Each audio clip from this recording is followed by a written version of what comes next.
પ્રણામ, જય ભટેવા. લાસ્ટ વિડીયોની અંદર આપણે તત્વોને જાણવાની પદ્ધતિ સમજ્યા. નાડી અને તત્વને સમજ્યા પછી શું?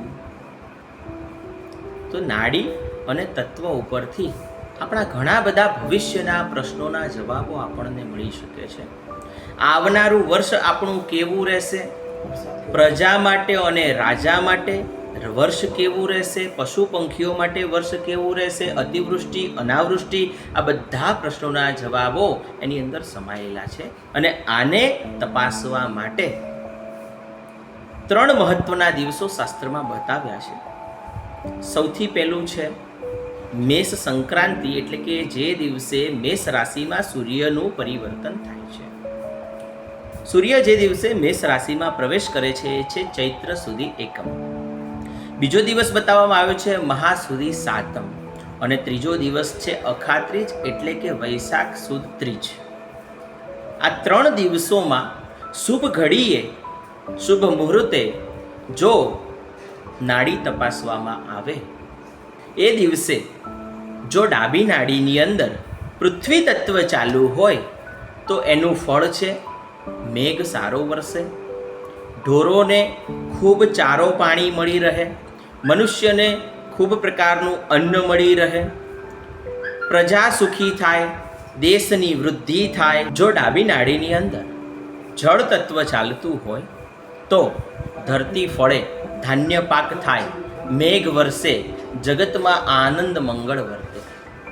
જો ડાબી નાડીની અંદર અગ્નિ તત્વ ચાલતું હોય તો પ્રજામાં રોગ દોષ વકરે, દુકાળ થાય, વરસાદ ઓછો થાય અને દેશ ભંગ થાય. ડાબી નાડીની અંદર વાયુ તત્વ ચાલુ હોય તો નાના મોટા દંગાઓ થયા કરે, વૃષ્ટિ થોડી થાય, વરસાદ થોડો થાય અને અર્ધ દુકાળ પડે.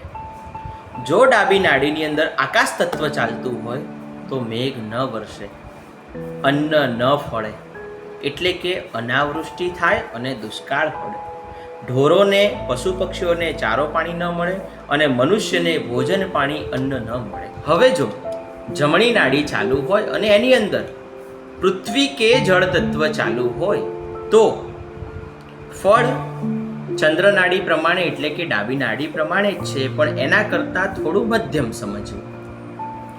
જો જમણી નાડીની અંદર અગ્નિ તત્વ ચાલુ હોય તો દુકાળ પડે, રોગ વકરે, પ્રજા દુઃખી થાય, રાજાનું માન સન્માન ઘટે.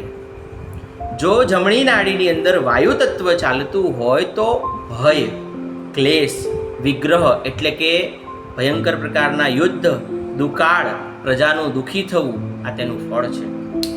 જો આકાશ તત્વ જમણી નાડીની અંદર ચાલતું હોય તો તે અન્ન ન મળવું, મેઘ ન વરસવો, તે સમજી લેવું.